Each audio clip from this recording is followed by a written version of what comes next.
Admiral Zethkar stood before the massive viewing screen in his command chamber, watching the swirling blue and green planet that his scouts had designated as Target 779. The third planet in this small solar system looked peaceful from this distance, its white clouds drifting lazily across continents that his analysts had already mapped and catalogued. The species calls their world Earth. "My lord," reported his intelligence officer, a thin Corvani with the traditional purple markings of the science caste. "Our long-range scans show approximately 8 billion inhabitants across 7 continents." Zethkar nodded, his 4 eyes scanning the preliminary data that flowed across his personal display. The numbers were typical for a Class M world approaching its industrial revolution phase. Nothing unusual, nothing threatening. "Technological level?" he asked, though he already knew the answer. The Corvani Empire had been observing this system for several cycles now, waiting for the right moment to add it to their collection of conquered worlds. "Primitive, my lord. They have only recently achieved basic faster-than-light travel. Their largest vessels are no more than 2 kilometers in length. Energy weapons are crude and limited. No evidence of advanced shielding technology or quantum phase defenses." The Admiral smiled, revealing rows of sharp teeth that had evolved for tearing flesh in his species' ancient past. Another easy conquest. The humans would join the dozens of other species that now served the Corvani Empire. Their world stripped of resources, their populations relocated to serve as laborers in the vast industrial complexes that fueled the Empire's expansion. "Fleet composition?" Zethkar asked, settling into his command throne. The chair adjusted to accommodate his large frame, sensors monitoring his vital signs and emotional state to ensure optimal decision-making capability. 200 vessels should be more than sufficient, my lord. The third battle group is currently between assignments after the successful subjugation of the Velkari system. They report full combat readiness, 200 ships. Zethkar almost felt guilty about the overwhelming force. His smallest destroyers carried more firepower than anything the humans had managed to build. His dreadnoughts could reduce their pathetic cities to glass from orbit. The conquest would be over within days, perhaps hours. "Very well. Signal Admiral Korthva to begin the approach. Standard subjugation protocols. Offer them the usual terms. Complete surrender in exchange for minimal casualties during the occupation phase." The intelligence officer bowed deeply. "It shall be done, my lord. Shall we prepare the standard surrender broadcast?" "Yes, and ensure our cultural specialists have prepared the integration protocols. Once the humans realize the futility of resistance, we'll need to begin the sorting process immediately. Their genetic diversity suggests they might be suitable for several different labor categories." As his subordinates hurried to carry out his orders, Zethkar turned his attention to other matters. The conquest of Earth was hardly worthy of his personal attention. It would be handled by competent subordinates while he focused on the larger strategic picture of the Empire's expansion into the Galactic Rim territories. Meanwhile, on the blue world spinning slowly in the void, Admiral Jake Morrison stood in the Situation Room deep beneath Solar Defense Command, studying the same sensor readings that the Corvani had dismissed as insignificant. The humans had been tracking the alien fleet for weeks, ever since their most distant early warning stations had detected the massive energy signatures moving through the outer system. 200 confirmed contacts, reported Captain Lisa Stone, her voice steady despite the magnitude of what they were facing. Configuration suggests a standard Corvani battle group. Heavy cruisers, destroyers, and at least 6 dreadnought-class vessels. Morrison nodded grimly. He was a tall man with gray hair and the kind of weathered face that came from decades of military service. He had spent the last 15 years preparing for this moment, ever since humanity's first deep space telescopes had observed the systematic destruction of the Rigel colonies. "Have they attempted communication?" he asked. "Not yet, sir. They're maintaining position at the edge of the system, probably conducting detailed scans and preparing their standard surrender demands." Morrison walked to the large display that dominated one wall of the command center. It showed the entire solar system, with friendly forces marked in blue and hostile contacts marked in red. The red dots vastly outnumbered the blue ones, but Morrison wasn't concerned. Numbers weren't everything in warfare, as humanity had learned through centuries of conflict against their own kind. "Signal all commands," he said quietly. "Execute Condition 0, full deployment of all assets, and get me President Walsh on the secure line." Around him, the command center erupted into controlled activity. Officers spoke into headsets, directing forces across the solar system.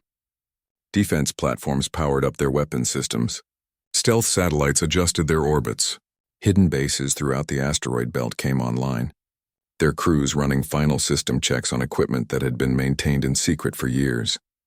Captain Stone approached Morrison with a tablet containing the latest intelligence estimates. "Sir, the Corvani have conquered 14 star systems in the last 50 years. Their pattern is always the same. Overwhelming technological superiority, minimal tactical flexibility, complete reliance on enemy capitulation once their firepower advantage becomes apparent." "And what do we know about their defeat ratios?" Morrison asked. "They've never lost a system once they commit to conquest, sir. 0 defeats in 47 major campaigns." Morrison smiled grimly. "Then they're overdue for a surprise." The communication officer looked up from her station. "Sir, I have President Walsh on the line."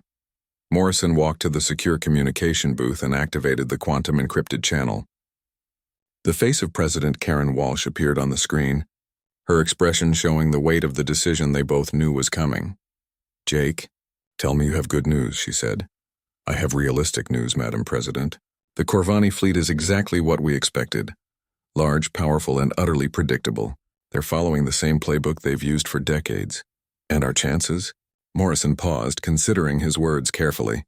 "If this were a conventional engagement, we'd lose badly. But this won't be a conventional engagement. We've had 15 years to study their tactics, their psychology, and their weaknesses.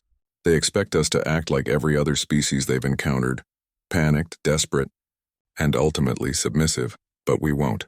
No, ma'am. We won't.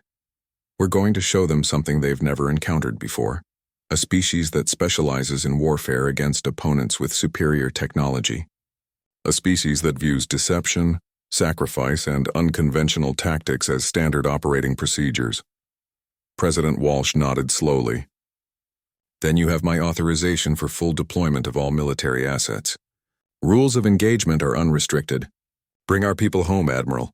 "Yes, ma'am." As the connection ended, Morrison returned to the main display.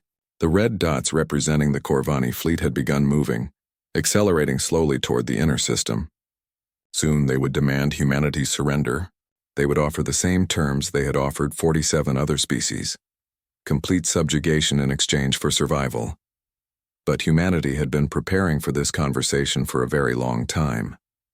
And the Corvani were about to discover that luck wouldn't save their fleet from the one species in the galaxy that had turned warfare into an art form. Captain Lisa Stone pressed her palm against the cool metal of the bridge railing as the UHS Ranger moved through the darkness between Mars and Jupiter. Her ship was small compared to the alien vessels approaching the solar system, but it carried the most advanced sensor equipment humanity had ever built. More importantly, it carried the hopes of 8 billion people who were counting on her to make the right first impression. "Range to alien scout ships?" she asked, her voice calm despite the magnitude of the moment. 40,000 kilometers in closing, Captain," replied Lieutenant Ben Parker from the sensor station. 3 vessels in standard triangle formation. They're scanning us actively but haven't powered weapons yet." Stone nodded. The aliens were being cautious, which was exactly what human intelligence had predicted. The Corvani Empire had survived for centuries by following predictable patterns. They sent scouts ahead of their main fleet, demanded surrender, and then either accepted capitulation or destroyed resistance. Simple, effective, and completely inflexible. Communications open a channel on all frequencies. Full spectrum broadcast. The communications officer, a young woman named Amy Foster, worked quickly at her station. "Channel open, Captain."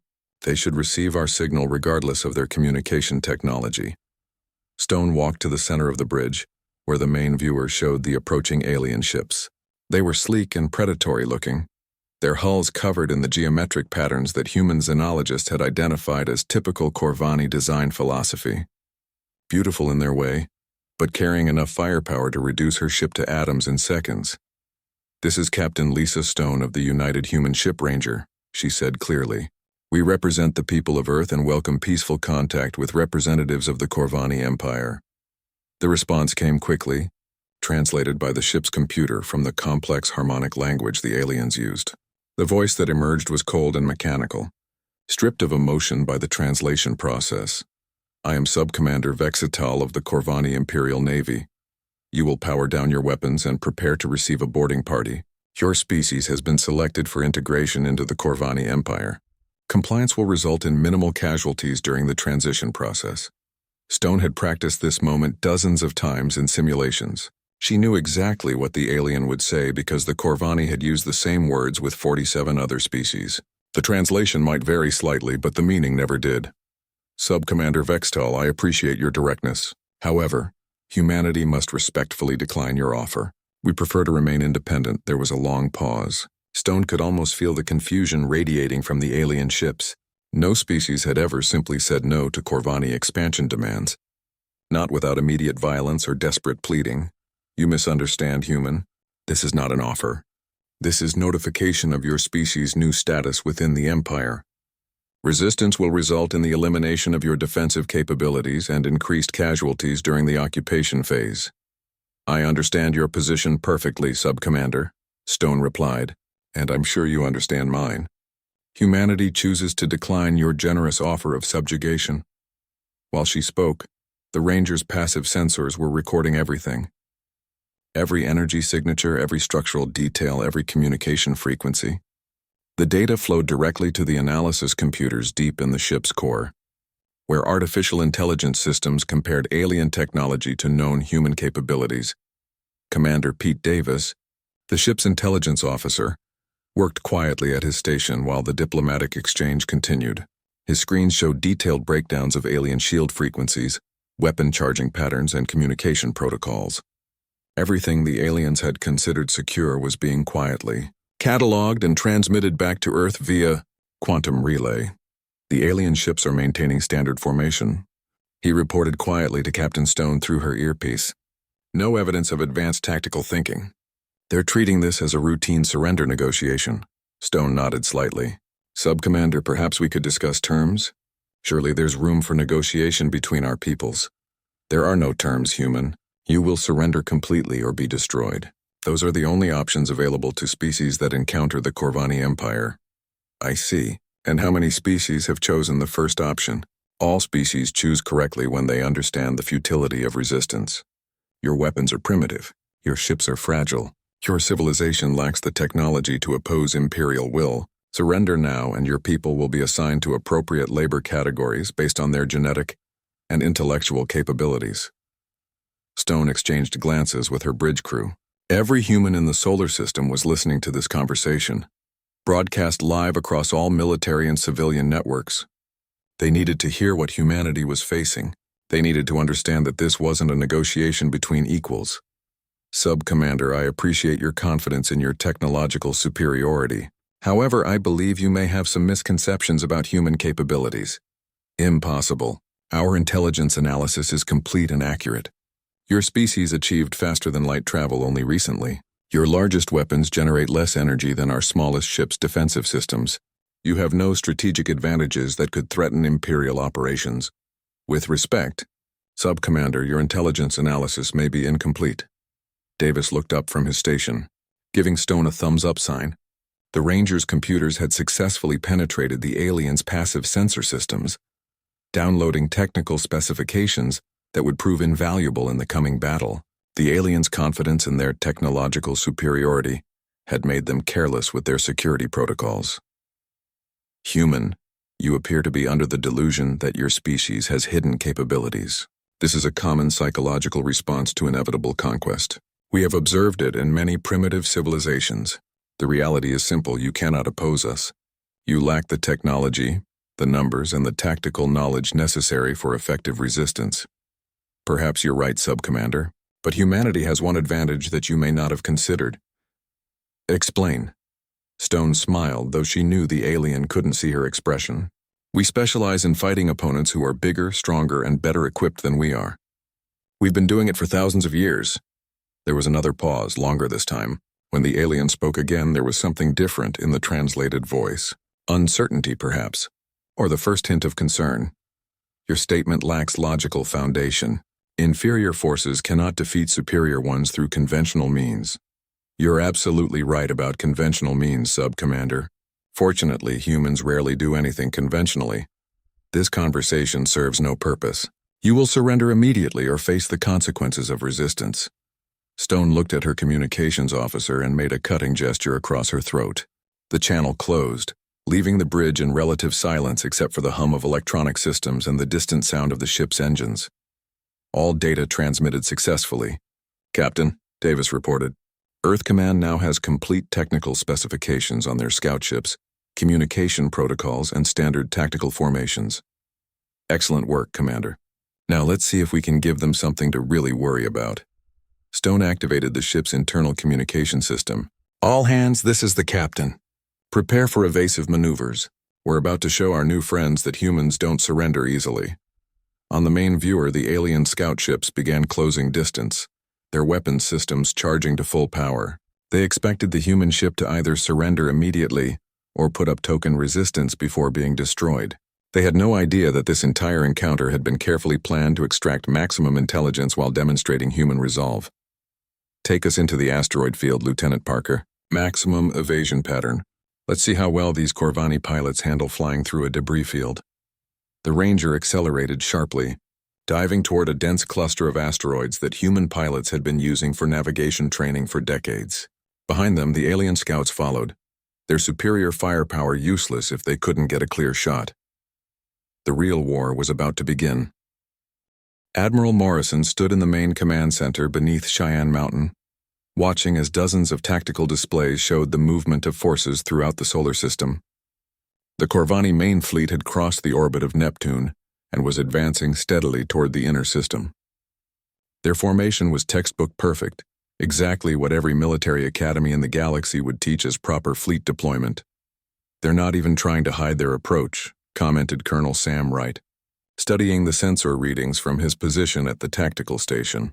"Standard battle formation, predictable acceleration curve, no attempt at deception or misdirection." Morrison nodded grimly. Why would they? This is exactly what has worked for them 47 times before. Overwhelming force, direct approach, immediate surrender demands. President Karen Walsh and Defense Secretary Alex Turner entered the command center, their faces showing the strain of the past several hours. The entire government had relocated to secure bunkers as soon as the alien fleet had entered the outer system. "Status report, Admiral?" President Walsh asked. "The enemy fleet consists of 200 vessels, just as our intelligence predicted. 6 Dreadnought-class ships, 30 heavy cruisers, and the rest destroyers and support vessels. Total firepower equivalent to approximately 50 times our entire combined fleet. And our plan?" Morrison gestured to the main display, which showed not just the alien fleet but hundreds of other contacts scattered throughout the solar system. "Madam President, the Corvani are about to discover something that no other species they've conquered ever had. Preparation time." Defense Secretary Turner frowned. "Explain." "Every other species the Corvani have fought was surprised by their attack. The aliens would arrive, demand surrender, and face unprepared defenders who were trying to organize a response in real time. We've had 15 years to prepare for this moment." Morrison touched a control and the display changed to show the massive defensive network that humanity had constructed in secret. Thousands of automated weapons platforms, hidden bases throughout the asteroid belt, stealth satellites positioned along every major approach route, and mobile defense forces that had been drilling for this scenario for years. The Corvani expect us to behave like every other species they've encountered. They expect panic, desperate radio transmissions, chaotic evacuation attempts, and finally a plea for mercy when we realize we can't win. "And instead?" President Walsh asked. "Instead, they're going to encounter silence. No military chatter, no panic broadcasts, no signs of disorder. Just quiet, professional preparation for what we've always known was coming." Colonel Wright looked up from his station. "Sir, long-range sensors show the alien fleet maintaining course and speed. No change in formation or tactical posture. They're treating this as a routine operation." Morrison smiled. "Perfect. Sam, what's the status on the surprise packages?" "All stealth satellites are in position and fully armed. Kinetic weapon systems have been running continuous targeting solutions for the past 6 hours. Power levels are optimal, and all units report ready for deployment." The kinetic weapon satellites were humanity's secret advantage. While the aliens had spent centuries developing more and more powerful energy weapons, humans had taken a different approach. Simple tungsten rods, accelerated to tremendous speeds by magnetic launchers, could penetrate energy shields that laughed off laser blasts and plasma bolts. "Intelligence reports?" Morrison asked. Commander Pete Davis, who had returned from the reconnaissance mission aboard the Ranger, activated his workstation. Captain Stone's contact with the alien scouts provided us with detailed information about their defensive systems. Their shields are designed to disperse energy weapons over a wide area. They're extremely effective against directed energy attacks, but poorly configured for kinetic impact. Translation? President Walsh asked. Their shields can stop a laser that would vaporize one of our cities, but they can't stop a chunk of metal moving at high speed, Morrison explained. It's a fundamental difference in military philosophy. The Corvani have never encountered a species that uses kinetic weapons as primary armaments. Defense Secretary Turner studied the tactical display. What about their numerical advantage? Even if we surprise them initially, they still have overwhelming firepower. Morrison nodded. Which brings us to humanity's second advantage. Alex, what do you know about asymmetric warfare? The concept of using unconventional tactics to overcome superior conventional forces. Exactly. Every species the Corvani have conquered has tried to fight them ship to ship, matching their technology against superior alien technology. We're not going to do that. The Admiral touched another control, and the display showed detailed battle plans that had been refined over years of simulation and analysis. Hit-and-run attacks, deception operations, psychological warfare, and coordinated strikes designed to maximize damage while minimizing exposure to alien retaliation. We're going to use their expectations against them, Morrison continued. They expect us to form a battle line and fight honorably. Instead, we're going to attack from multiple directions, use the terrain to our advantage, and employ tactics that their military doctrine doesn't even recognize as valid warfare. Colonel Wright highlighted a section of the tactical display. Phase 1 involves the stealth satellites. We let them advance into the inner system, draw them into optimal firing positions, and then hit them with coordinated kinetic strikes from angles they aren't defending. Phase 2, continued Commander Davis, involves our mobile forces, small squadrons operating independently. Using the asteroid belt and lunar installations for cover, we avoid direct confrontation and focus on eliminating isolated alien vessels. Morrison walked to the main display. Phase 3 is psychological. The Corvani have never lost a system once they commit to conquest. Their entire military culture is built around inevitable victory. We're going to introduce them to the concept of defeat. President Walsh studied the complex battle plan with growing understanding. You're not trying to destroy their entire fleet. You're trying to break their confidence. Exactly, Madam President. A confused and demoralized enemy makes mistakes. Mistakes we can exploit. The communication officer looked up from her station. Sir, we're receiving a transmission from the alien fleet. Standard surrender demand, broadcast on all frequencies. Morrison nodded. Put it through to all our forces. I want every human defender to hear exactly what we're facing. The alien voice filled the command center, cold and arrogant through the translation systems.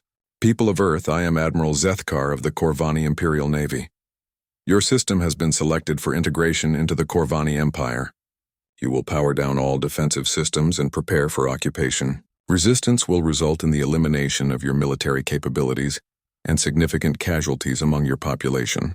You have one standard time unit to comply. Morrison looked around the command center at his officers and civilian leadership. Every face showed determination rather than fear. 15 years of preparation had led to this moment. Communications. Open a channel to all human forces, he ordered. Channel open. Sir? Morrison's voice was calm and confident as he addressed the thousands of men and women who would defend humanity's freedom. All commands, this is Admiral Morrison. The enemy has revealed their position and intentions. They expect us to surrender like every other species they've conquered.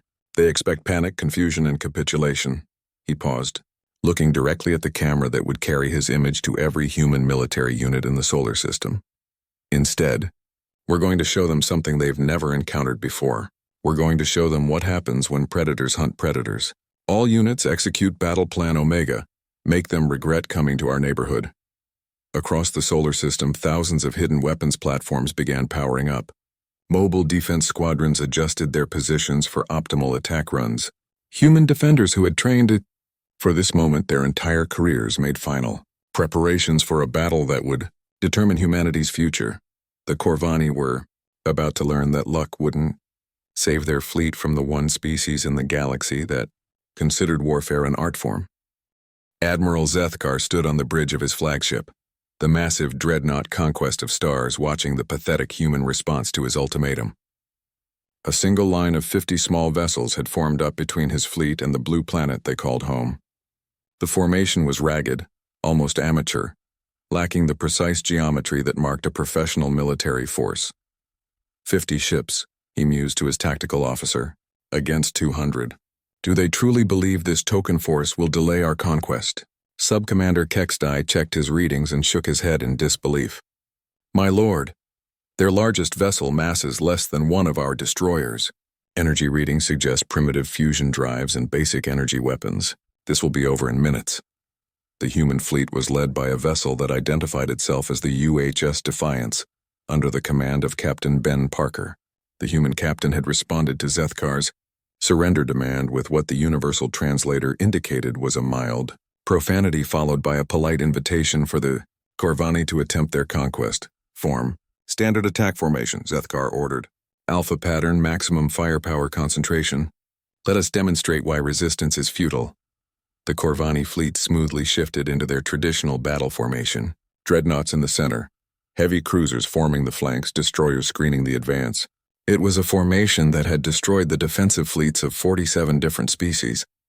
Beautiful, effective, and utterly predictable. Captain Parker watched the alien fleet maneuver from the bridge of the Defiance. His ship was indeed small compared to the massive alien vessels, but it carried something the Corvani couldn't detect, a quantum communication array that connected him directly to every hidden weapon platform in the solar system. They're taking the bait, he reported to Admiral Morrison, on the secure channel. Standard Corvani Alpha formation, exactly as predicted. They're positioning themselves for maximum firepower concentration on our position. Morrison's voice crackled through the speakers. Perfect. Amy, are you ready? Lieutenant Commander Amy Foster sat in the control room of a facility that officially didn't exist, buried deep inside an asteroid that had been hollowed out over 5 years of secret construction. Around her, dozens of technicians monitored the status of 3,000 stealth satellites positioned throughout the inner solar system. All units report ready, Admiral. Targeting solutions are locked and verified. Just waiting for the enemy to reach optimal firing position. The Corvani fleet advanced steadily, their confidence absolute. Admiral Zethkar had seen this moment dozens of times before. The pathetic last stand of a primitive species, soon to be swept aside by superior firepower and technology. Range to human vessels? He asked. 50,000 kilometers and closing, my lord. All weapons charged and ready. Target their flagship. Once we destroy their command vessel, the rest will surrender immediately. The Corvani had refined their conquest techniques over centuries. Destroy the enemy leadership with overwhelming firepower, accept the surrender of remaining forces, begin the integration process. Simple, efficient, and proven effective. What they didn't know was that every move they made was being watched by sensors they couldn't detect. The stealth satellites were marvels of human engineering, tiny, silent, and virtually invisible to conventional scanners. Each one carried a single kinetic weapon, a tungsten rod weighing 50 kilograms and accelerated to tremendous velocity by magnetic coils. Enemy fleet has reached Point Alpha, reported one of Foster's technicians. All targets are within optimal engagement range. Foster checked her displays one final time. The Corvani ships were positioned exactly where the tactical computers had predicted they would be. Their formation was tight, designed for maximum mutual support and concentrated firepower. It was also perfect for what humanity had planned. All stations, this is Control. Execute Strike Package 1. Fire, fire, fire! Throughout the solar system, 3,000 hidden satellites received their firing commands simultaneously. Magnetic coils charged with accumulated energy, discharged in perfect synchronization, launching their deadly projectiles at targets that had no idea they were being hunted. The tungsten rods were invisible to conventional sensors, moving too fast for visual detection, leaving no energy signature that the Corvani shields were designed to recognize. They crossed the vast distances between the satellites and their targets in seconds, arriving with the accumulated kinetic energy of small nuclear weapons. Admiral Zethkar was studying his tactical display when the first impacts registered. His flagship shuddered as 3 tungsten rods punched through his shields as if they didn't exist, tearing massive holes in the hull and causing secondary explosions throughout the engineering sections. Report, he bellowed, struggling to maintain his footing as the bridge shook from repeated impacts. "My lord, we're under attack. Unknown projectiles, no energy signature detected. 26 vessels have been hit, 14 showing critical damage." On the main viewer, Zethkar watched in disbelief as his perfectly formed battle line disintegrated under an attack from weapons he couldn't even see. The heavy cruiser Eternal Victory simply exploded as multiple tungsten rods found its reactor compartment. The destroyer Swift Death tumbled out of formation, atmosphere venting from dozens of hull breaches. "Source of the attack," he demanded. "Unknown, my lord. No enemy vessels detected, no energy weapons fire observed.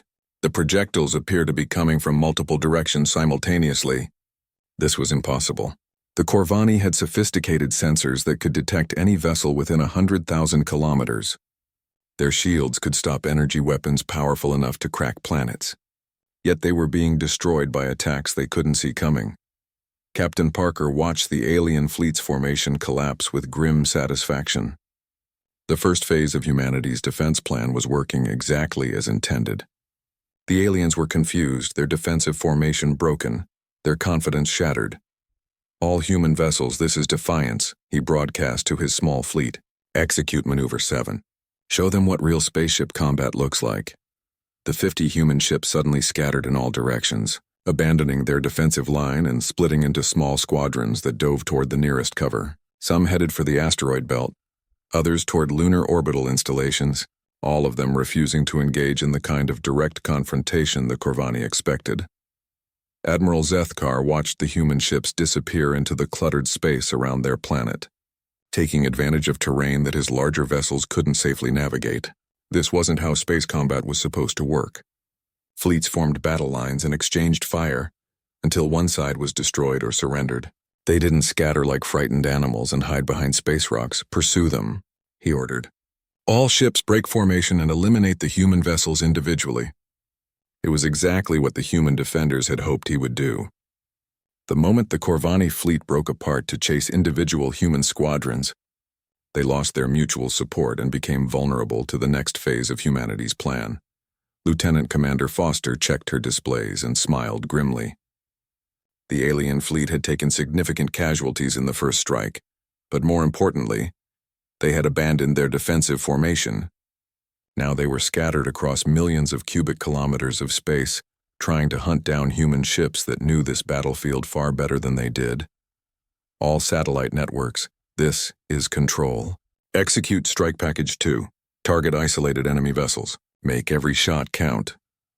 The second wave of kinetic strikes was more selective, targeting Corvani ships that had separated from their fleet to pursue human defenders. Without the protection of their formation, the alien vessels were even more vulnerable to the invisible tungsten rods that hammered them from unexpected angles. Admiral Zethkar realized with growing horror that he had walked into a carefully prepared trap. The humans had never intended to fight a conventional battle. They had lured his fleet into a killing ground and were systematically destroying it with weapons his sensors couldn't detect. "Signal the fleet," he commanded. "All ships return to formation. Defensive posture until we can determine the nature of these attacks." But it was too late. His fleet was scattered across the inner system, damaged and demoralized, facing an enemy that fought like no species they had ever encountered. The humans weren't trying to defeat them in honorable combat. They were hunting them like prey. The Corvani Empire's perfect record of conquest had just suffered its first significant blow, and the humans were just getting started. Admiral Zethkar stared at the damage report streaming across his command display, his four eyes struggling to process the magnitude of his losses. 38 ships destroyed or critically damaged in less than an hour. It was the worst defeat in Corvani military history, and it had been inflicted by a species his intelligence division had dismissed as primitive. "Status of the fleet reorganization?" he asked his tactical officer, trying to keep his voice steady. "All surviving vessels have returned to defensive formation, my lord. We've expanded our sensor sweeps to maximum range and reconfigured shields for kinetic impact resistance. Engineering teams are working to identify the source of the projectile attacks." Zethkar nodded grimly. The Corvani military might be inflexible, but they weren't stupid. His engineers had quickly determined that the mysterious attacks were kinetic weapons rather than energy-based systems. Shield modifications were already being implemented across the fleet. And the human vessels? They've scattered throughout the inner system, my lord. Small squadrons operating independently, using asteroid fields and orbital installations for cover. Our heavy vessels cannot pursue them safely through such cluttered terrain. This was the problem with fighting humans, Zethkar was beginning to realize. Every other species in the galaxy fought space battles the same way. Fleets formed organized lines and exchanged fire until one side was destroyed or surrendered. Humans appeared to view such conventions as suggestions rather than rules. Summon reinforcements, he ordered. Signal Imperial Command that we require additional forces to complete this conquest. As his communications officer worked to transmit the request for reinforcements across interstellar distances, Zethkar tried to understand how his perfect conquest had gone so badly wrong. The humans had prepared for this battle in ways that no other species had ever considered. They had turned their entire solar system into a weapon. Meanwhile, deep in the asteroid belt, Commander Jack Thompson studied the sensor readings from his hiding place behind a massive chunk of carbonaceous rock. His squadron consisted of 12 human ships, each no larger than a Corvani destroyer, but equipped with the most advanced stealth systems humanity could build. Sensor contact bearing 27 Mark IV, reported his tactical officer. Single Corvani heavy cruiser, probably conducting a search pattern, Thompson smiled. The aliens were learning, but they were still thinking like Corvani instead of like humans. They expected their enemies to behave rationally, to avoid unnecessary risks, to preserve their forces for decisive engagements. Load torpedo tubes with kinetic penetrators, he ordered. Set them for delayed activation. We're going to show these aliens what happens when you wander into our territory alone. The human ships moved silently through the asteroid field, using gravitational slings around massive rocks to alter their trajectory, without activating engines that might give away their position. It was a technique that required incredible skill and perfect timing, but human pilots had been practicing it for decades. The Corvani heavy cruiser Righteous Fury moved cautiously through the asteroids, its sensors sweeping constantly for signs of human activity. Captain Velkan had received orders to locate and destroy human vessels hiding in the belt, but he was beginning to understand why his species had avoided fighting in such cluttered environments. Contacts ahead, reported his sensor operator. Multiple human vessels bearing 187 Mark III. Lock weapons and prepare to engage, Velkan ordered. Finally, a chance to strike back at the humans who had humiliated his fleet. But the human ships didn't run or try to hide. Instead, they accelerated directly toward the Corvani cruiser, their formation spreading out to attack from multiple angles simultaneously. It made no sense. 12 small ships against a heavy cruiser was suicide. Sir, the human vessels are launching projectiles, reported the tactical officer. Multiple kinetic warheads incoming from various directions. Velkan wasn't concerned. His ship's shields had been reconfigured to handle kinetic impacts. The human weapons would be stopped, and then he would destroy their pathetic squadron with concentrated fire. The first wave of human kinetic torpedoes struck his shields, and were indeed stopped by the modified defensive systems. Velkan smiled with satisfaction, preparing to order return fire. Then the human weapons exploded. Each torpedo carried a secondary payload of debris, thousands of small metal fragments that scattered when the main projectile detonated against the alien shields.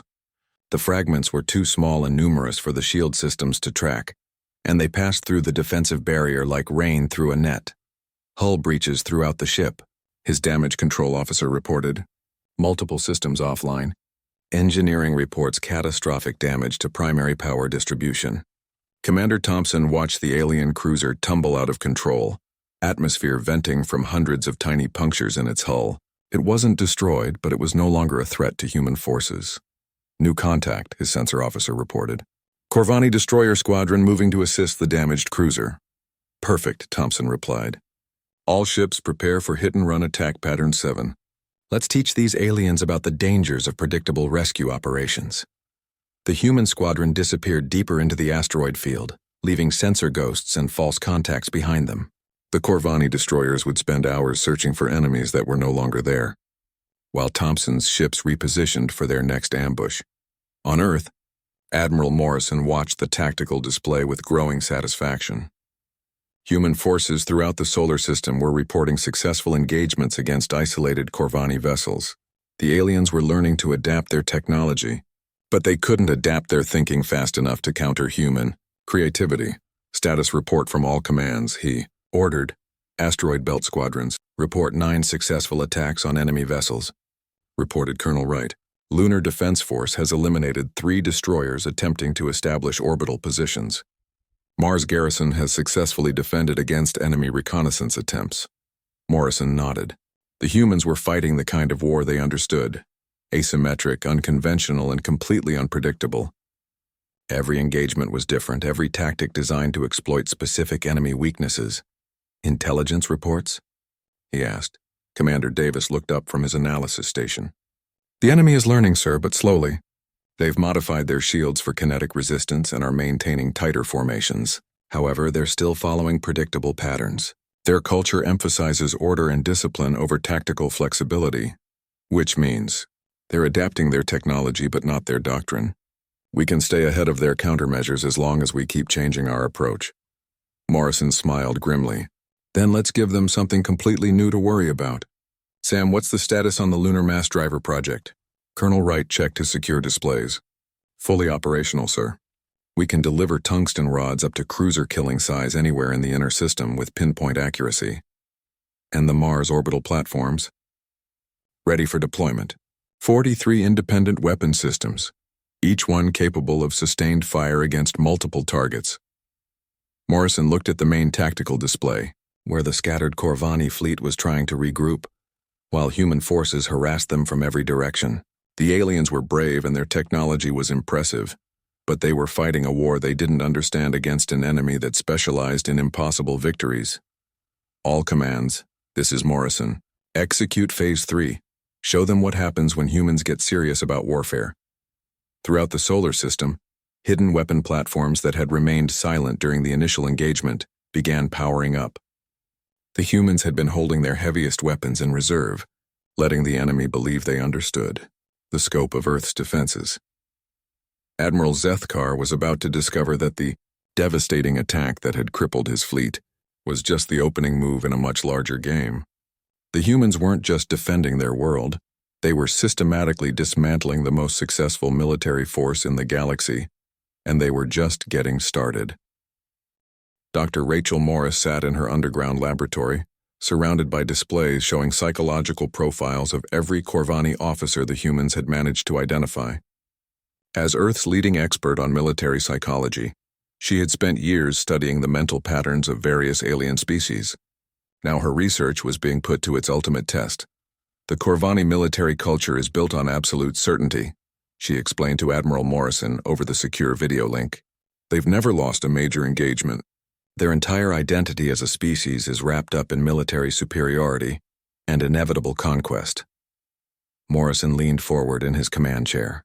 And that makes them vulnerable how? Doubt is poison to their command structure.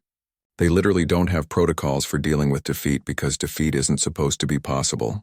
Introduce uncertainty into their decision-making process and their whole system starts to break down. The Admiral nodded slowly. What do you need? Access to their communication frequencies and permission to implement some very unconventional warfare techniques. While Dr. Morris prepared her psychological weapons, Major Dan Collins led his special operations team through the maintenance corridors of a disabled Corvani destroyer.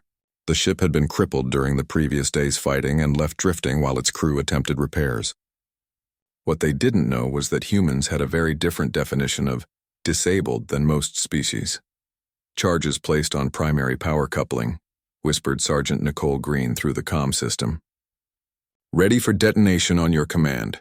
Collins checked his tactical display. His team had infiltrated 3 different Corvani vessels over the past 6 hours, planting explosive devices and gathering intelligence on enemy capabilities. The aliens had no idea they were being hunted from within their own ships. Negative on the charges, he replied quietly. New mission parameters. We're not here to destroy these ships anymore. His team exchanged glances through their helmet visors. The original plan had been simple sabotage. Get in, plant bombs, get out. But Collins had received updated orders that reflected humanity's evolving strategy. We're going to leave them a message instead, he continued.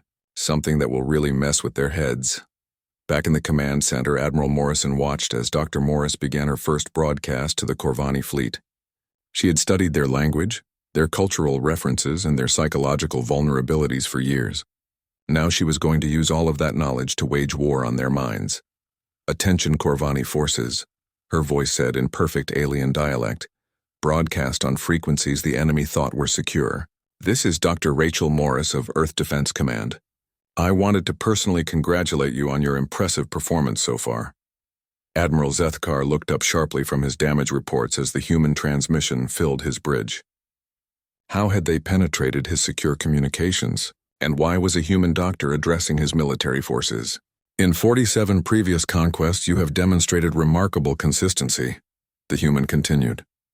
"Standard approach vectors, predictable battle formations, reliance on technological superiority rather than tactical innovation. It's quite admirable in its own way. Cut that transmission," Zethkar ordered.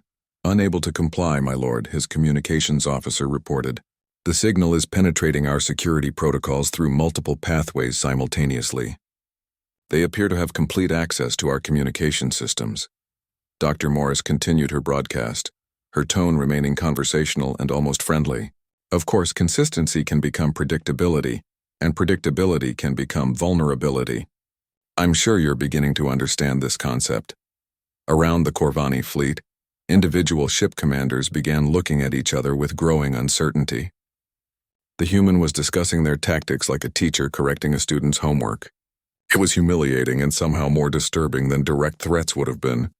"I've been studying your species' military psychology for quite some time," Dr. Morris went on. "Fascinating culture, really. Built entirely around the concept of inevitable victory. Must be quite a shock to discover that inevitability was just a statistical accident waiting to end." Sub-Commander Kexdai turned to Admiral Zethkar with visible confusion. "My lord, how does she know about our military doctrine? Our tactical studies are classified at the highest levels." That was exactly what Dr. Morris wanted them to wonder. The humans had been observing Corvani conquests for decades, but letting the aliens know that would undermine their confidence even further. Every Corvani officer was now wondering what else the humans knew about their operations. "You're probably wondering how we've managed to kill so many of your ships with such primitive technology," the human psychologist continued. "The answer is quite simple, really. We've been preparing for this battle for 15 years, while you've been preparing for the same battle you fought 47 times before." Major Collins and his team completed their work aboard the disabled destroyer and prepared to extract. But instead of explosive charges, they left behind something far more unsettling: detailed intelligence files on every Corvani officer aboard the ship. Personnel records, family information, psychological profiles, and tactical assessments that should have been impossible for humans to obtain. The files were placed in locations where they would be discovered during routine repair operations. Each file demonstrated that humans knew far more about individual Corvani personnel than should have been possible. It was a message designed to make every alien officer wonder who among their own people might be providing information to the enemy. "I imagine you're calling for reinforcements about now," Dr. Morris continued her broadcast. "Standard Corvani protocol when facing unexpected resistance. But here's something interesting to consider. What makes you think your reinforcements will be any more effective than your current forces?" Admiral Zethkar felt a chill that had nothing to do with the temperature on his bridge. The human was correct. He had already transmitted a request for additional ships. How could she possibly know that? "After all," the human went on, "they'll be using the same tactics, the same formations, and the same assumptions that have proven so inadequate in your current situation."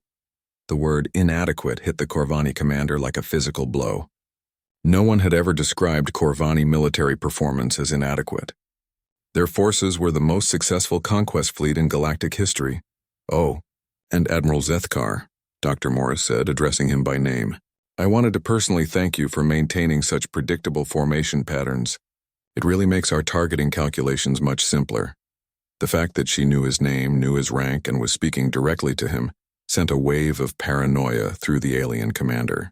How much did the humans know about his personal command decisions? Were they monitoring his private communications? Around the fleet, other Corvani officers were having similar reactions as Dr. Morris mentioned specific details about their ships, their tactics, and their personnel.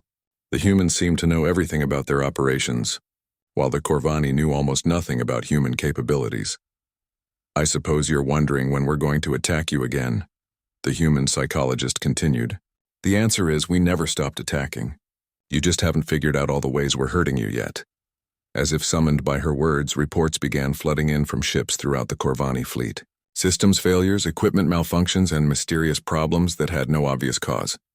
The humans had been inside their vessels, leaving behind not just intelligence files but subtle sabotage that was designed to create doubt rather than destruction. "You see, Admiral, you've been thinking of this as a conventional military engagement. Ships fighting ships, technology against technology. But humans don't fight conventional wars. We fight with everything we have: technology, psychology, information, fear, and doubt." Sub-Commander Velkan, commanding one of the surviving heavy cruisers, found himself looking suspiciously at his own crew. If the humans could penetrate their ships undetected, plant surveillance devices, and gather detailed intelligence on personnel, who could be trusted? "Your species has achieved remarkable success through overwhelming force and technological superiority," Dr. Morris continued. "But you've never learned to fight an enemy that refuses to play by your rules. An enemy that views deception, misdirection, and psychological warfare as standard tactical tools." Admiral Zethkar realized with growing horror that the human was right. The Corvani military doctrine had no protocols for dealing with an enemy that attacked their minds as well as their ships. They were trained to fight battles, not psychological campaigns. "I'm going to end this transmission now, Admiral, but don't worry. We'll be in touch again soon. And the next time you give orders to your fleet, remember that we're listening. The next time you plan an attack, remember that we're watching. The next time you think you understand what we're doing, remember that you're probably wrong." The transmission ended, leaving the Corvani fleet in an eerie silence that was somehow more disturbing than the humans' words had been. Every alien officer was now wondering what the humans were really planning, what they really knew, and whether victory was even possible against an enemy that fought with weapons they didn't understand. Dr. Morris smiled as she ended the broadcast. Admiral Morrison stood before the main tactical display in Solar Defense Command, watching as the final phase of humanity's defense plan prepared to unfold. The Corvani fleet had been scattered, demoralized, and reduced to less than 60% of its original strength. Now it was time to finish what the aliens had started. "Status of all commands?" he asked. Colonel Wright looked up from his station. "All units report ready for final engagement. Captain Bell's task force is in position near Jupiter's gravity well. Lieutenant Colonel White's stealth squadrons have infiltrated the enemy formation. Commander Martinez is standing by with the sacrifice squadrons." Morrison nodded grimly. The sacrifice squadrons were volunteers who had accepted missions with extremely low survival probability. Their job was to create openings that other human forces could exploit. It was the kind of calculated risk that no other species in the galaxy would even consider. "Dr. Morris, what's the psychological status of enemy forces?" The psychologist checked her analysis screens. "Morale is at critical levels, Admiral. Their command structure is fragmenting under the stress of prolonged uncertainty. Several ship commanders have begun operating independently rather than following fleet orders." Perfect. The Corvani military machine was designed to function as a unified whole. Individual initiative and independent thinking were actively discouraged in their culture. But the humans had systematically destroyed their confidence in central command, forcing them to make decisions they weren't trained to handle. Admiral Zethkar paced his bridge like a caged predator, studying reports that made less sense with each passing hour. His fleet was surrounded by human forces that appeared and disappeared without warning. His communications were compromised. His officers were questioning his orders. Everything that had made the Corvani Empire successful was working against him. "Sir, we're detecting massive energy buildups throughout the system," reported his sensor operator. "The humans appear to be powering up weapon systems we haven't seen before." Zethkar looked at the tactical display with growing dread. New contacts were appearing everywhere, on asteroids, on planetary surfaces, in orbit around every major body in the system. The humans had been holding back their heaviest weapons, letting him think he understood the scope of their defenses. "How many new contacts?" he asked. "Over 3,000, my lord, ranging from small automated platforms to installations that appear to be larger than our dreadnoughts." This was impossible. No species could construct such an extensive defensive network without being detected. The Corvani had been monitoring this system for years. and their intelligence reports had shown only primitive space-based infrastructure. Captain Ryan Bell commanded the human task force positioned near Jupiter, waiting for the signal to begin the final assault. His ships were hidden in the gas giant's massive radiation field, invisible to Corvani sensors but perfectly positioned to strike at the enemy's vulnerable flanks. All ships, this is Bell. He transmitted on the quantum communication network. Remember, this isn't about destroying every enemy vessel. It's about breaking their will to fight. Hit them hard, hit them fast, and make them understand that staying in this system means death. Lieutenant Colonel Susan White monitored her stealth squadrons from their positions throughout the Corvani fleet. Human ships had been infiltrating the enemy formation for hours, using advanced stealth technology and creative maneuvering to position themselves for point-blank attacks on alien command vessels.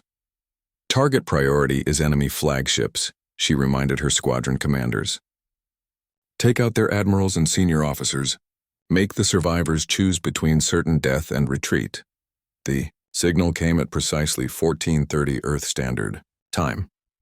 Admiral Morrison's voice filled the communication networks. Of every human military unit in the solar system, all commands, this is Morrison. Execute Order 66. Show them what happens when you threaten humanity's home. Throughout the solar system, 3,000 weapon platforms opened fire simultaneously. Kinetic weapons, energy beams, missile barrages, and exotic technologies that the Corvani had never encountered combined in a coordinated barrage that lit up space like a new sun. Admiral Zethkar watched his fleet dissolve under the massive attack. Ships that had survived 47 previous conquests were reduced to expanding clouds of debris in seconds. His flagship shook under repeated impacts as human weapons found their targets with impossible accuracy. Damage report, he shouted over the sound of explosions and emergency alarms. Catastrophic losses throughout the fleet, my lord, his tactical officer reported. We've lost 18 ships in the first minute of the attack. Remaining vessels are reporting critical damage. But the worst was yet to come. Captain Bell's task force emerged from Jupiter's radiation shadow like avenging spirits, their weapons already locked onto Corvani vessels that had no idea they were being hunted. The human ships moved with perfect coordination, each one targeting specific enemy vessels while avoiding fraternal fire with mathematical precision. This is Bell to all Jupiter squadrons. Execute attack pattern Omega. Make it hurt. The human ships struck the Corvani formation from an angle that their defensive arrangements couldn't cover. Energy weapons designed to penetrate alien shields tore through the enemy line, while kinetic projectiles followed up to finish damaged vessels. Lieutenant Colonel White's stealth squadrons revealed themselves by opening fire on Corvani command ships from point-blank range. The aliens had no idea that human vessels had been positioned within their own formation until weapons fire began erupting from inside their defensive perimeter. Target the bridge sections, White ordered. We want their commanders dead or running. The Corvani heavy cruiser Eternal Dominance exploded as human torpedoes found its command center. The dreadnought Fist of Empire tried to turn to face the attacks from within its own formation, but human ships were too close and too fast for its massive weapons to track effectively. Commander Tony Martinez led his Sacrifice Squadron in their final attack run, accelerating directly toward the largest Corvani dreadnought. His ship, the UHS Indomitable, had taken critical damage from alien fire, but its engines were still functional and its crew was still fighting. This is Martinez to all Sacrifice Squadrons. Remember, we're not dying today, we're taking these bastards with us. Make every ship count. The human vessels slammed into their targets at tremendous velocity, their remaining weapons firing until the moment of impact. The Corvani had never encountered an enemy willing to trade ships on a one-for-one basis, especially when the enemy vessels were so much smaller than their own. Admiral Zethkar realized with absolute horror that he was witnessing the complete destruction of his fleet. The humans weren't just defeating him. They were systematically annihilating every vessel under his command with tactics that defied every principle of civilized warfare. Signal general retreat, he ordered. All ships immediate withdrawal from this system. But his order came too late. The humans had anticipated this moment and positioned forces to intercept any attempt at escape. Human squadrons emerged from hiding places throughout the system, cutting off retreat routes and forcing the surviving Corvani vessels to choose between surrender and death. Admiral, the retreat routes are blocked, his navigation officer reported. Human forces are positioned along every escape vector. Morrison watched the tactical display with grim satisfaction as the Corvani fleet's formation completely collapsed. Alien vessels were scattering in all directions, some trying to fight, others attempting to flee, most simply trying to survive long enough to escape the killing field that Earth's solar system had become. All commands, cease fire on vessels showing withdrawal vectors, he ordered. Let some of them escape. We want survivors to carry word of what happened here. It was a calculated decision. Dead Corvani couldn't spread word of humanity's capabilities throughout the galaxy, but traumatized survivors would carry stories of Earth's defenses to every corner of the alien empire, making other species think twice before attempting similar conquests. Admiral Zethkar's flagship, badly damaged but still functional, managed to break free of the human trap and begin accelerating toward the edge of the system. Around him, the wreckage of his once mighty fleet drifted in expanding clouds of debris and frozen atmosphere. Of the 200 ships he had brought to conquer a primitive world, fewer than 30 would escape to carry word of his defeat. The Corvani Empire's perfect record of conquest had been shattered by a species they had dismissed as harmless. As his ship limped toward the interstellar void, Zethkar realized that everything his civilization believed about warfare was wrong. The humans hadn't just defeated him, they had redefined what victory meant in a galactic context. The galaxy was about to learn that humanity was not another conquest waiting to happen. They were predators who specialized in hunting other predators. Down to virtually zero in our immediate vicinity, even the most aggressive species in this sector are giving human space a very wide berth. Morrison looked out the window of his office at the construction of humanity's first interstellar battleship. The vessel was being built with lessons learned from the Battle of Sol, incorporating the best human and alien technologies into a design that no other species had ever attempted. "What have we become, Kate?" he asked quietly. General Adams joined him at the window, watching the massive ship take shape in the orbital shipyard. 3 months after the Battle of Sol, Admiral Jake Morrison stood in the newly constructed Human Space Command headquarters, reviewing intelligence reports from across the galaxy. The facility had been built in record time, a testament to humanity's rapid transformation from defensive isolationists to emerging galactic power. Status of alien fleet movements? He asked General Kate Adams, who had been promoted to head the new Interstellar Defense Division. Significant changes in expansion patterns throughout this spiral arm, she reported, highlighting sectors on the three-dimensional galactic map. The Corvani Empire has suspended all conquest operations. The hegemony has recalled their exploration fleets from human space. Even the Trade Consortium is requesting formal diplomatic contact before entering our territory. Morrison nodded with satisfaction. Word of humanity's victory over the Corvani had spread faster than anyone had anticipated.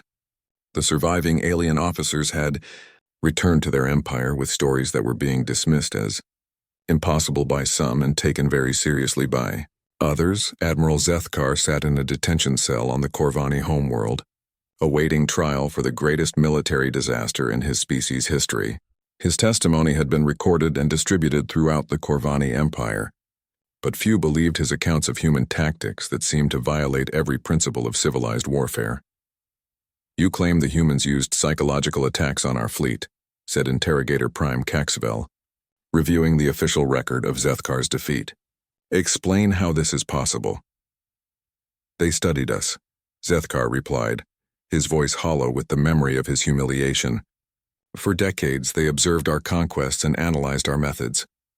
They knew our tactical doctrine better than we did. They knew our psychological weaknesses. They knew exactly how we would respond to every situation." The interrogator made notes on his datapad, clearly skeptical of such claims. "You also report that they possessed thousands of hidden weapon platforms throughout their system. Our long-range observations detected no such installations. Because they were designed to be undetectable," Zethkar said. "The humans spent years constructing a defensive network that remained invisible until the moment they activated it. They turned their entire solar system into a trap. On Earth, President Karen Walsh met with the newly established Galactic Affairs Council, a group of humanity's best diplomatic and military minds tasked with managing contact with alien civilizations.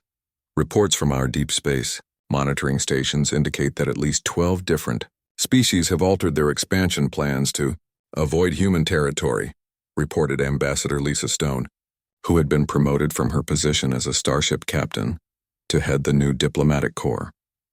And the Corvani Empire specifically, President Walsh asked. Complete cessation of conquest activities in this sector of the galaxy. Their surviving officers have classified humanity as a Category X threat, apparently the highest level of danger in their military doctrine. Defense Secretary Alex Turner leaned forward in his chair. What exactly does Category X mean? Ambassador Stone smiled grimly. According to intelligence reports, it's reserved for species that pose an existential threat to Corvani civilization. Before us, no species had ever been classified higher than Category C. Meanwhile, in the council chambers of the Rigel Confederation, representatives from dozens of alien species debated the implications of humanity's emergence as a military power. The holographic display at the center of the chamber showed tactical recordings from the Battle of Sol, obtained through intelligence networks that spanned the galaxy. The humans demonstrated capabilities that should be impossible for a species at their technological level, observed Council Speaker Zarthan, a tall, crystalline being whose species had been among the Corvani's earlier conquests. They used deception, misdirection, and psychological warfare as primary weapons. More disturbing, added Representative Velmore of the Hegemony, they showed a willingness to sacrifice their own vessels to achieve tactical objectives. Such behavior indicates a fundamentally different approach to warfare than any we have encountered. The debate continued for hours, but the conclusion was unanimous. Humanity had introduced something new and dangerous to galactic politics, a species that viewed warfare as an art form rather than a simple contest of technological superiority. Dr. Rachel Morris, now Director of Human Psychological Warfare Division, reviewed intercepts of alien communications with considerable amusement. Her broadcast to the Corvani fleet during the Car battle had been translated into dozens of alien languages and was being studied by military academies throughout the galaxy. It appears we've started something of a revolution in military thinking, she reported to Admiral Morrison. Several species are attempting to develop their own psychological warfare capabilities, and at least 3 have requested formal exchanges of military doctrine. Morrison raised an eyebrow. Are we sharing? Selected information only, and only with species that demonstrate genuine peaceful intent toward humanity. We're not about to teach potential enemies how to use our own tactics against us. On the bridge of the cargo vessel Peaceful Venture, Captain Ben Parker, promoted from his previous command, prepared to enter the first human colony system outside of Sol. The establishment of New Geneva in the Alpha Centauri system marked humanity's official expansion into interstellar space. Sir, we're receiving a priority transmission from an unknown vessel, his communications officer reported. They're identifying themselves as representatives of the Altarian Republic. Parker had never heard of the Altarian Republic, but that wasn't unusual given how rapidly humanity was making contact with new civilizations. Put them through. The alien voice that filled his bridge was nervous and respectful, a marked contrast to the arrogant demands humanity had received from the Corvani. Human vessel, this is Ambassador Cathera of the Altarian Republic. We request permission to approach and extend formal greetings from our government. Permission granted, Ambassador. We welcome peaceful contact. Thank you, Captain. If I may ask, are you affiliated with the same human government that defeated the Corvani Empire? Parker smiled. The question was becoming common throughout human space. That's correct, Ambassador. Earth Defense Command and the new Human Space Command are part of the same government. There was a pause before the alien responded, and when they did, their voice carried a note of something that sounded like awe. My government wishes to discuss a mutual defense treaty, Captain. The Altarian Republic has been under pressure from several expansionist species, and we believe an alliance with humanity would be beneficial to both our peoples. It was happening throughout the galaxy. Species that had lived in fear of conquest were suddenly interested in diplomatic relations with the humans, who had shattered the most successful military force in known space. Humanity was finding themselves with potential allies they had never expected. Admiral Morrison stood before the quantum communication array in his office, preparing to address the galaxy at large. The message would be transmitted to every major government and military organization within 1,000 light-years of Earth. This is Admiral Jake Morrison of Earth Defense Command, Speaking on behalf of humanity, he began, 3 months ago, the Corvani Empire attempted to conquer our world. They brought 200 warships and demanded our surrender. Today, fewer than 30 of those ships remain functional. He paused, letting the implications of those numbers sink in across the galaxy. I want to be absolutely clear about humanity's position in galactic affairs. We have no interest in conquest or expansion through military force. We seek peaceful contact and mutually beneficial relationships with all species. Another pause. The next part of his message was crucial. However, any species considering military action against human colonies, human vessels, or human citizens should understand one simple fact. What happened to the Corvani fleet was not luck. It was not a fluke. It was the result of careful preparation, superior tactics, and the kind of unconventional thinking that comes naturally to humans.